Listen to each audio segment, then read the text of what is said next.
The National Electrical Code, or NEC, does not specify a distance limit for service entrance, or C. Cable runs inside a house before it has to be terminated. The code focuses on proper installation methods and protection of the cable rather than limiting the length of the run. Key considerations for SE cable installations inside a dwelling include firstly, the type of cable approved for interior use. Secondly, the proper support and securing of the cable along its run. Thirdly, protection of the cable from physical damage. Fourthly, adherence to the ampacity requirements based on the conductor size and termination temperature rating. Fifthly, ensuring that all connections are made in approved enclosures. SE cable is typically used to bring power from the service drop or service lateral to the main service disconnect. While there is no specific length restriction for its interior run, local codes or amendments may impose additional requirements. Always consult with the local electrical inspector or authority having jurisdiction, ORJ, to confirm compliance with all applicable regulations. Approved uses for SE cable include branch circuits and feeders. SE cable must be installed according to Article 338 of the NEC. This article outlines the requirements for the use, installation, and construction specifications for service entrance cable. The NEC defines two types of SE cable, which are Type SE and Type Use. Type SE cable is typically used above ground, while Type Use cable is designed for underground applications. However, Type SE cable with a moisture-resistant covering can also be used for some underground installations. When installing SE cable inside a building, it must be protected from physical damage. This can be achieved by running the cable through conduit or other protective raceways. The cable must also be supported at appropriate intervals to prevent strain on the conductors and terminations. Proper support ensures that the cable does not sag or become damaged over time. According to NEC 338.10, service entrance cables must be supported by straps, staples, cable ties, or similar fittings designed and installed so as not to damage the cable. Cables must be secured within 12 inches of every service head, gooseneck, or connection to a raceway or enclosure. Cables must be supported at intervals not exceeding 30 inches.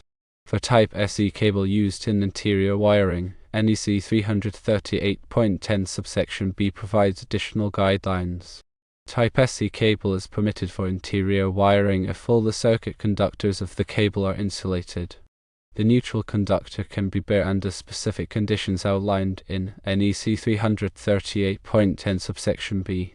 In general, if the SE cable is used for interior wiring, all current carrying conductors must be insulated to provide adequate protection and prevent electrical hazards. The NEC also addresses the ampacity of SE cables. The ampacity of the conductors must be sufficient for the load they will carry. According to NEC 310.15, the ampacity of conductors must be determined in accordance with the tables provided in the codebook, taking into account the ambient temperature and number of current carrying conductors in a raceway or cable. The terminals to which SE cables are connected must be properly rated for the conductor temperature. Terminals are typically rated for 60 degrees Celsius or 75 degrees Celsius. It is important to use the correct ampacity based on the temperature rating of the terminals to prevent overheating and potential fire hazards. When making connections with SE cable, it is essential to use approved connectors and fittings. These connectors must be properly sized for the cable and provide a secure and reliable connection.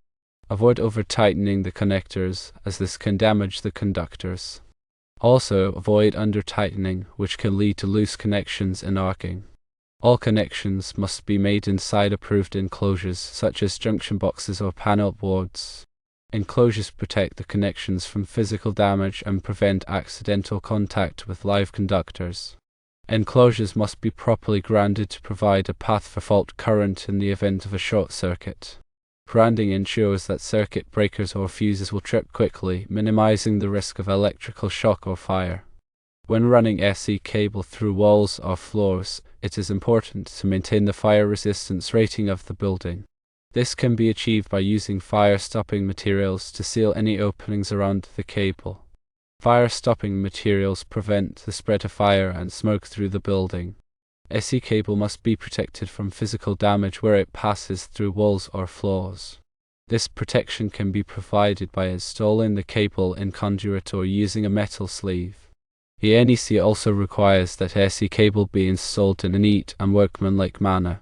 This means that the cable must be properly supported, secured, and protected from damage. The installation should be visually appealing and should not create any hazards. In addition to the NEC, local codes and regulations may impose additional requirements for SE cable installations. These local codes may vary depending on the jurisdiction and may include specific requirements for grounding, bonding, and other current protection. Always consult with the local electrical inspector or authority having jurisdiction to ensure compliance with all applicable codes and regulations.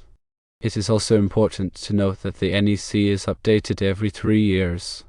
The latest edition of the NEC should always be consulted to ensure compliance with the most current requirements. Changes to the NEC can affect the way SE cable is installed and used. Therefore, it is essential to stay informed about the latest updates and changes to the code.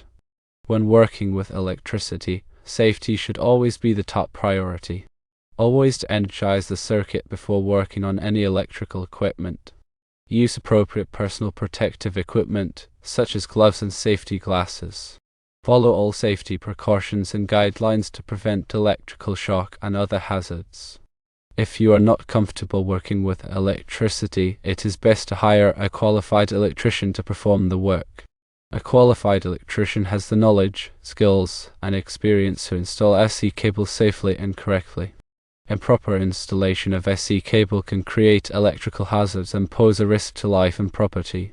In summary, while the NEC does not specify a maximum length for SE cable runs inside a house, it does provide detailed requirements for its installation and protection. These requirements are designed to ensure the safety and reliability of the electrical system. Always follow the NEC and local codes when installing SE cable, and consult with a qualified electrician if you have any questions or concerns. Remember, the NEC is a comprehensive set of guidelines for electrical installations, and it is essential to understand and follow these guidelines to ensure the safety of people and property.